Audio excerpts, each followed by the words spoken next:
বন্ধুরা, তোমরা আশা করি ভালো আছো।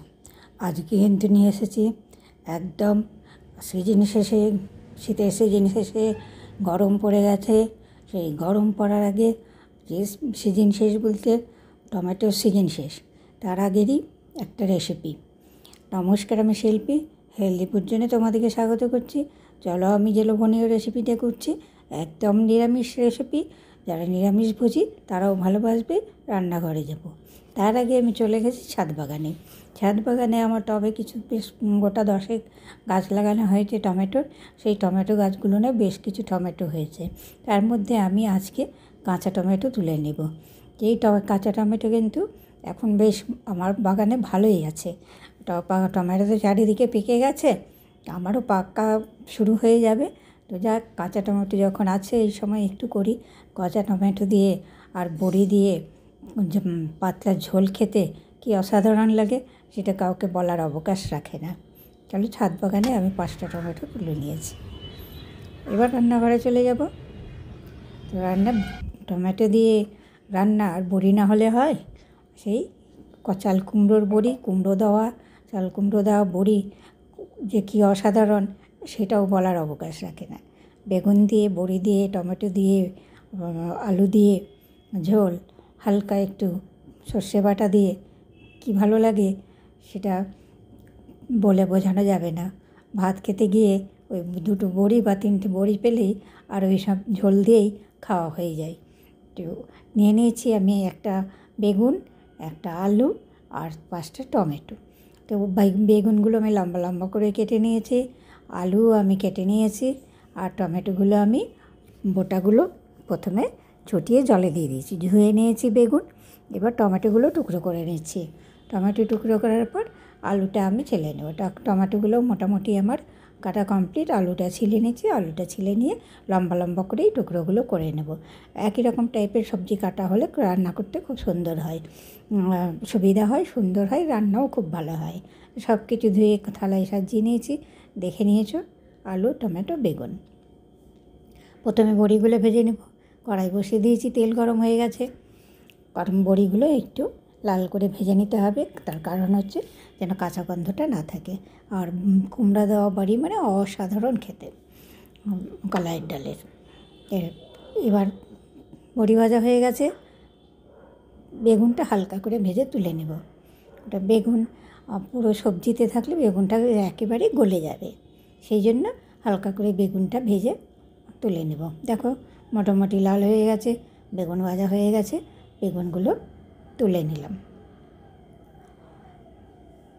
দেখতে পাচ্ছ বেগুনগুলো।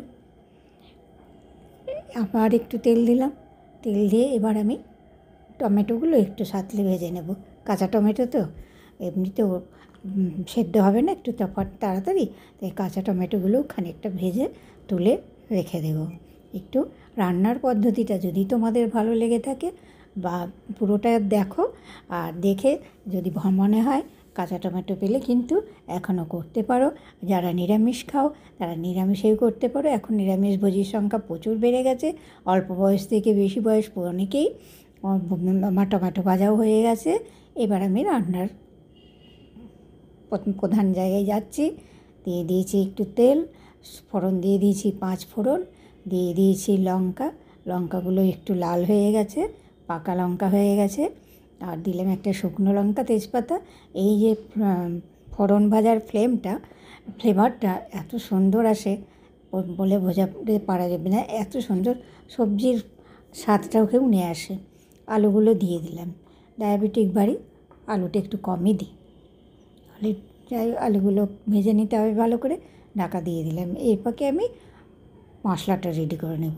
সর্ষে দিয়ে দিলাম, একটু লবণ দিয়ে দিলাম। সর্ষের সঙ্গে লবণ দিয়ে দিলে সর্ষের তেতো ভাতটা থাকে না। প্রথমে একটু শুকনো অবস্থায় গ্রাইন্ডারে গ্রাইন্ড করে নিই। তারপরে এবার লঙ্কা দিব, টমেটো দিব, দিয়ে করবো। আলুটায় একটু হালকা করে লবণ দিয়েছি, লবণ দিয়ে দিলাম হলুদ। আলুটা এদিকে ভাজা হতে হতে আমার মশলা কিন্তু রেডি হয়ে যাবে। এবার মশলাটার মধ্যে আমি দিচ্ছি কয়েকটা কাঁচা লঙ্কা, 4-5টা কাঁচা লঙ্কা দিয়ে দিলাম। কাঁচা লঙ্কা বলতে পেকে গেছে লঙ্কাগুলো। আর দিয়ে দিলাম পাকা টমেটো। দিয়ে হয়ে গেছে আমার মশলাটা বাটা হয়ে গেল। এবার আলুগুলো কিন্তু এদিকে আমার অনেকটা লাল করে ভাজা হয়ে গেছে, দেখতেই পাচ্ছ। তো এবার আমি সর্ষেটা মুলে দিয়ে দেবো। সর্ষে কিন্তু কষতে নেই, সর্ষে যদি কষা হয় সর্ষেটা ছেড়ে যায়। সর্ষে বা পোস্ত এই টাইপের জিনিসগুলো কখনো কষতে নেই, কষতে গেলে ছেড়ে যাবে, গাঢ়ত্বটা থাকবে না, সবজির গায়ে থেকে ছাড়া ছাড়া হয়ে থাকবে। এবার ঝোলটাও ফুটে উঠেছে, এবারটা আমি উপর থেকে বড়িগুলো দিয়ে দিলাম। এখন টমেটোটা দেবো না, বড়িগুলো একটু ফুটবে, সেদ্ধ হবে, তারপর কিন্তু টমেটোটা দেবো, কারণ টমেটো তো টক, তাহলে বড়িটা সেদ্ধ হবে না ঠিক মতো। এবার টমেটোগুলো দিয়ে দিলাম, কিছুক্ষণ ফুটে উঠেছে, এবার বড়িগুলো দিয়ে দিলাম। আর বেগুনটা তো ভাজা আছে, বেগুনটা থেমে একটু দেবো। এবার টমেটোগুলো একটু সিদ্ধ হোক এবার আমি একটু ঢাকা দিয়ে দিলাম।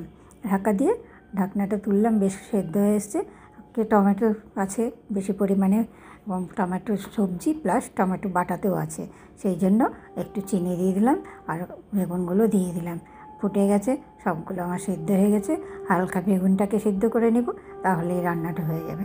তোমাদের যদি না রান্নাটা আমার পছন্দ হয়, যারা নতুন দেখছো তাদেরকে বলছি চ্যানেলটা সাবস্ক্রাইব করে পাশে থেকো।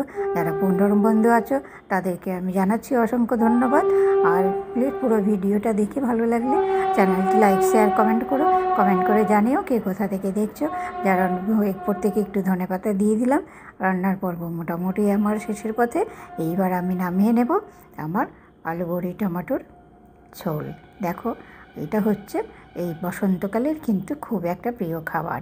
এই খাবারটা এরপরে টমেটো আস্তে আস্তে দাম বেড়ে যাবেও যেমন, তেমন পাওয়াও কম যাবে। আর হাইব্রিড টমেটোর কিন্তু টেস্ট সেরকম থাকে না, যেটা দেশি টমেটোতে থাকে। ভিডিওটি দেখার জন্য ধন্যবাদ। আজকের ভিডিও এখানেই শেষ করছি। সুস্থ থেকো, ভালো থেকো, নতুন ভিডিওতে দেখা হবে। প্লিজ চ্যানেলটা সাবস্ক্রাইব করে পাশে থেকো।